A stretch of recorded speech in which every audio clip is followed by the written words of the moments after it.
সাথে সাথে আমাদের দক্ষিণ 24 পরগনা জেলা জমিয়ত উলামা হিন্দের যিনি সম্পাদক মহাশয় জনাব মুফতি ইমদাদুল ইসলাম কাসেমি দামাত বরকাতুহু আলিয়া, তিনি আসবেন এবং তার বক্তব্য পরিবেশন করবেন। আজকের দিনের কি করণীয় এবং আমাদের কি করতে হবে, আগামী আশু ভবিষ্যতের জন্য আমরা কি করতে পারবো, তার প্রমিস, তার অঙ্গীকার তিনি আমাদের কাছ থেকে গড়িয়ে নেবেন। এই হুজুর আসছেন, কাছাকাছি এসে গিয়েছেন, ওই জন্য আমরা একটু সংক্ষেপ করছি।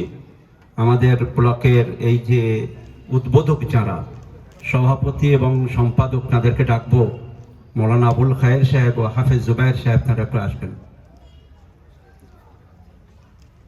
আবুল খায়ের সাহেব, হাফেজ জুবায়ের সাহেব। আমরা সময় সংকলন করতে পারছি না, বক্তব্য রাখার সময়ও নেই।